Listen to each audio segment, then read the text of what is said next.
ఎవడైనా అని సోమవారం ఒకటి మంగళవారం ఒకటి మాట్లాడద్దు ఎప్పుడు ఒక్కటి ఏదైనా ఒకటి మనిషి కుడితే ఇట్ట ఒక్కటే మాట్లాడాలి ఏమడుతుందా ఆడిదైనా మగవాడైనా కానీ.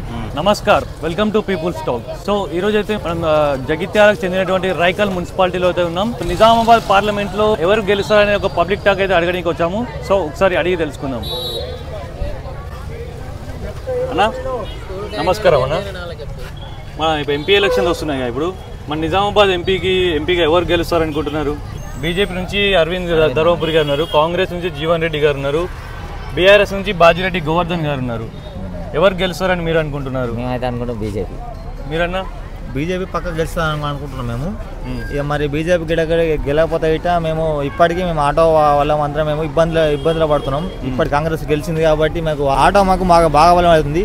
పొట్ట గెడతలేదు, మాకు ఏం గడుస్తలేదు, మాకు ఒకటి ఫైనాన్స్ వెళ్తలేవు, మాకు ఇంట్లో పొట్ట గెలుతలేవు, మా పిల్లల దవాఖానలు వెళ్తలేవు, మాకు ఏం వెళ్తలేవు, రూమ్ కిరాయి వెళ్తలేవు, మాకు ఏం వెళ్తలేవు.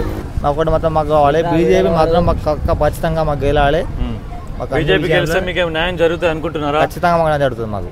ఓకే అన్న, మీరు ఏది గెలుస్తుంది అనుకుంటున్నారు ఇప్పుడు ఎంపీ ఎలక్షన్స్లో నిజామాబాద్కి? బీజేపీ అనుకుంటున్నారా? మీరన్నా? అదే బీజేపీ అన్నా? మాకు బీజేపీ గెలిచింది అనుకో. కారణం తెలుసుకోవచ్చా? నలుగురు బీజేపీ అని చెప్పినారు, అంటే కారణం ఏంటిది? ఇగో మేము నలుగురం కాదు, ఒక్కరు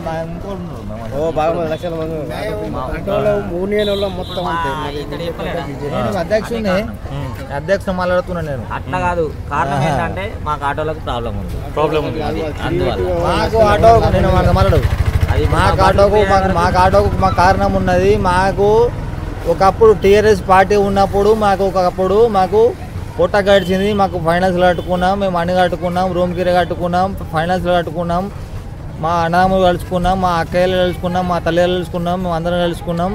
ఒకటి ఏంటి అంటే మాకు ఆటో కార్యక్రమం మా కార్మికులు కాబట్టి మాకు ఒకటి మేము బతుకున్నాం. మేము ఒక రూమ్ కిరాయి బతకాలి, ఒక రూమ్ కిరాయి కట్టుకోవాలి, ఒక ఫైనాన్స్ కట్టుకోవాలి, మన ఫైనాన్స్ కట్టుకోవాలి, రోడ్ ట్యాక్స్ మాపైంది కరెక్ట్. ఇంకొకటి ఏంటంటే ఇంట్లోకి మనకు పొట్ట కడితేనే మాకు ఒక 10 రూపాయలు మాకు వస్తే 10 రూపాయలు మనము వేసుకున్న లెక్కలు మాకు ఉండే లెక్కల మేము అసొంటి లెక్కల మేము ఇప్పుడు రోడ్డు మీద చిల్లర లెక్క బతుకు మాకు అయిపోయింది. ఇప్పుడు చిల్లర లెక్క మాకు అయిపోయినప్పుడు ఆ చిల్లర లెక్క మాకు అవసరం లేదు కాబట్టి ఇప్పటికైనా కొద్దిగా ప్రభుత్వం మొత్తం మారాలని మేము ఒకటి ఇస్తున్నాం. మీరు ఇప్పటికైనా మీరు దయచేసి మీరు ఓటు బీజేపీకి వేయాలి చెప్తున్నాం. ఒకటి నమస్కారం అన్న. మన ఇప్పుడు ఎంపీ ఎలక్షన్లు వస్తున్నాయి కదా, సో మన నిజామాబాద్ ఎంపీకి ఎవరు గెలుస్తారు అనుకుంటున్నారు? భారతీయ జనతా పార్టీ నుంచి అరవింద్ ధర్మపురి గారు ఉన్నారు, కాంగ్రెస్ నుంచి జీవన్ రెడ్డి గారు ఉన్నారు, బీఆర్ఎస్ నుంచి బాజిరెడ్డి గోవర్ధన్ గారు ఉన్నారు. సో ఎవరు గెలుస్తారని మీరు అనుకుంటున్నారు? కేంద్రంలో మాత్రం మనకు బీజేపీ వస్తేనే మూడోసారి చాలా బాగుంటుంది, రాష్ట్రాలు బాగుంటాయి. కేంద్ర పాలిత రాష్ట్రాలు 29 రాష్ట్రాలు ఉన్నాయి, కానీ మనకు మోడేస్తేనే అడ్మిషన్ బాగుంటుంది. మోడేతోనే దేశం కూడా సస్యశ్యామలంగా ముందుకోవచ్చు. కానీ మా ఆటో కార్మికులు మాత్రం ప్రతి ఒక్కరు బీజేపీకే అక్కడ అరవింద్ గారికి వెళ్ళాలని చెప్పి మేము అందరం అనుకున్నాము. పెద్ద సంఖ్యలో వారే వస్తారు, మూడోసారి విజయ డంకా మోగిస్తారు. జై మోడీ. అదే అన్న, ఆటో కార్మికులకు మాకు చాలా ఇబ్బంది అవుతుంది. మేము ఈ ఆటో మీదనే బతకటోళ్ళము. ఆటోను మొత్తం నడపకుండా వేసిండు, ఫ్రీ బస్ వేసి మాకు పొట్టకు కష్టం అవుతుంది బతుకుడు. అందుకోసం మేము కాంగ్రెస్కు అస్సలే వేయం, మేము బీజేపీకే వేస్తాం. ఈసారి మార్పు మేమే మాకే వేసిండు, మంచిగా వేస్తాడు కావచ్చు అనుకున్నాం, కానీ మాకు ఇప్పుడు మొత్తానికి నడకుండా అవుతుంది.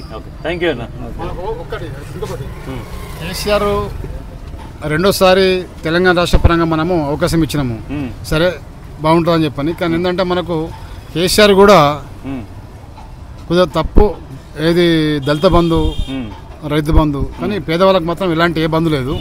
అందుకని చెప్పి ఒక్కసారి మార్పు కొడదామని చెప్పని మేము ప్రతి ఒక్కరం కలిసి కాంగ్రెస్ పట్టం కట్టినాము. కానీ కాంగ్రెస్ కూడా మేము అనుకున్నాం, మా జగిత్యాల నియోజకవర్గంలో జీవన్ రెడ్డి గారు వస్తారనుకుని మేము అనుకున్నాము. మా దగ్గర కాంగ్రెస్ వేసినాం. కానీ రాష్ట్రంలో 3 జిల్లాలు, ఈ ఖమ్మం కానీ, నల్లగొండ కానీ, ఇటు వరంగల్ కానీ, ఆ పరంగా 29 సీట్లు వచ్చి కాంగ్రెస్ ఓకే అన్న. ఇట్లా అయిపోయింది, మాకు చాలా ఇబ్బంది ఉంది. ఇంకోటి ఎక్కువ పెట్టండి. ఖచ్చితంగా మేము మా ఆటో వల్ల బాగా మాకు ఇబ్బంది అవుతుంది. ఒక్కటి ఏంటంటే మా ఆటోకి ఒకటి న్యాయం చూపించాలి. మాకు ఒకటి ఖచ్చితంగా మాకు ఒకటి మేము బతుకుతూ మేము బతికేది మేము ఇళ్ళనే, అన్నీ మేము ఇళ్ళనే, మేము బతకలే. బస్ ఫ్రీ కాబట్టి బస్సులో మొత్తం ఫ్రీగా పోతుళ్ళు. మరి మగవాళ్ళు మేము ఓటేయలేమా? ఆడలే ఓటేసిలా, మరి మగవాడు అయితే వెళ్ళాడా? మరి మగవాళ్ళు ఆడోళ్ళకి మొత్తం బస్సు ఫ్రీ ఇచ్చినప్పుడు మరి మగవాళ్ళకి ఎందుకు బస్సు ఫ్రీ అని చెప్పన్నా రేపు? మరి మగవాడు ఎందుకు ఓటు వేయలేడు, ఆడడానికి ఓటు వేసి చెప్పన్నా? ఇప్పుడు మేము గెలిచినప్పుడు గవర్నమెంట్ మారి 100 రోజులు అవుతుంది. 100 రోజులు చాలా సమస్యలు బయటకు వచ్చినాయి. మరి ఇవన్నీ చూసినాక గెలిచినాక ఒకటి గెలిన ఒక్కొక్క రాత్రి పూట ఒకటి పొద్దుల్లో ఒకటి అన్నా మాట్లాడదు. ఎవడైనా అని సోమవారం ఒకటి మంగళవారం ఒకటి మాట్లాడద్దు. ఎప్పుడు ఒక్కటి ఏదైనా ఒకటి మనిషి కుడితే ఇట్ట ఒక్కటే మాట్లాడాలి. ఏమడుతుందా? ఆడిదైనా మగవాడైనా కానీ ఆటో మేము బతున్నామన్నా కట్ట చేసిపోతున్నాం. అమ్మ రాయికాయలు జగితాలంటే మేము బతున్నామన్నా జగితే మేము బతికినప్పుడు కొద్దిలా ఆటో మేము బతికినప్పుడు కొద్దిలా మేము 10 రూపాయలు 20 రూపాయలు మేము అమ్మ రమ్మన్నారు. రేపు పొద్దుల ఆటో కానీ బస్సు ఆటో వస్తుంది కానీ బస్సు వస్తుందన్న. పొద్దుగా పడితే ఆటో వస్తుందన్న, బస్సు రాదన్న. బస్సు వస్తుందా? బస్సు వస్తుందా? బస్సు రాదు. కొద్దిగా దయచేసి మమ్మల్ని కొద్దిగా ఆటో వాళ్ళని కొద్దిగా దయచేసి కొద్దిగా ఈ ఆటో వాళ్ళకి ఎప్పుడైతే సమస్యలు స్టార్ట్ అయినాయో అప్పుడు నేను ఆల్రెడీ వీడియో తీసి కొత్త పబ్లిష్ చేయడం జరిగింది. మీ దగ్గర దాకా వచ్చిందో లేదో అది చూపిస్తాం వీడియో. అది చూడలేదు ఒకసారి, మా ఛానల్ కూడా చూపిస్తారు. సో చూడండి. థ్యాంక్ యూ అన్న. దయచేసి మమ్మల్ని చేయాలన్న. మరొక్కసారి మూడోసారి పొట్ట కడతానే మా డొక్క కడతా అన్న. అసలు లెక్కలు మా ఉన్నాయన్న. డొక్క కడతానే అసలు లెక్కలు అన్న. రాష్ట్రంలో మరి మొత్తం 11 మంది క్యాబినెట్ లో మంత్రులు అయిపోయింది కదా, ఇద్దరికి ఆడవాళ్ళకి ఇచ్చిండు. మరి మొత్తం మగవాళ్ళు ఆడవాళ్ళకి పెడతా అయిపోతాడు ముఖ్యమంత్రి కానీ ఇవన్నీ. మరి అయినా కూడా మరి ఇప్పుడు రాష్ట్రంలో మేమేమో మగవాళ్ళకి గుర్తింపు లేదా?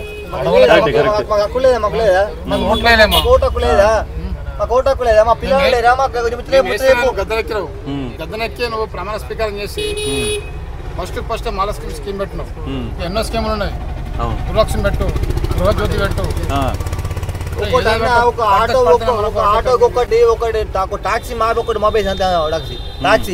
టాక్సీతో మాపేకి అవసరం లేదు కదా మాకు. మరి కేసీఆర్ ఉన్నప్పుడు టాక్సీ మాపేసిన ఇప్పుడు మాపేకి అవసరం లేదు మాకు. ఏమడుతుందా ముచ్చటే మరి ఏం చెప్పు. కరెక్టే అన్న. సరే అన్న, థ్యాంక్ యూ. సో చూసారు కదా, జగిత్యాలలో ఉన్నటువంటి రైకల్ మున్సిపాలిటీలో అయితే మనం నిజామాబాద్ ఎంపీగా ఎవరు గెలుస్తారని ఒక పబ్లిక్ ఒపీనియన్స్ అడగడం జరిగింది. ఈ వీడియో చూసుకుంటే ఇంకా మనం వాళ్ళ సమస్యల గురించి కానీ వాళ్ళ గురించి అయితే ఏం అడగకపోయినా వాళ్ళ ఒపీనియన్స్తో పాటు వాళ్ళకు ఉన్నటువంటి సమస్యను అయితే తెలియజేయడం జరిగింది. సో దీన్ని బట్టి మనం ఏం అర్థం చేసుకోవచ్చు అంటే వాళ్ళు ఏ విధంగా ఇబ్బంది పడుతున్నారు అనేది మనకు ఖచ్చితంగా ఈ వీడియో ద్వారా అయితే కనబడుతుంది. సో తెలంగాణ సమాజం అయితే మార్పు కోరుకుంది. కానీ ఎందుకు కోరుకుంది మార్పు అంటే గత ప్రభుత్వం కంటే ఈ ప్రభుత్వం ఇంకా మంచి చేయాలి అని కోరుకుంది. అంతేగాని ఈ విధంగా మార్పు వస్తుందని ఎవరు అనుకోలేదు. ఇప్పటికైనా గవర్నమెంట్ వీటిపైన దృష్టి పెట్టాలని మనస్ఫూర్తిగా కోరుకుంటున్నాను. అండ్ రైకల్లో ఇంకా చాలా ఒపీనియన్స్ ఉన్నాయి. సో వాటిని సెకండ్ పార్ట్లో పబ్లిష్ చేద్దామని అనుకుంటున్నాను. సో ఈ ఆటో వాళ్ళందరికీ కలిపి ఒక పార్ట్ లాగా డివైడ్ చేసి అప్లోడ్ చేయడం జరిగింది. సో నెక్స్ట్ పార్ట్లో వచ్చే రైకల్ నుంచి ఒపీనియన్స్ అయితే completely interesting and different. One side అయితే అస్సలుగా లేదు. So stay tune for next part. Thank you. జై హింద్. భారత్ మాతా కీ జై.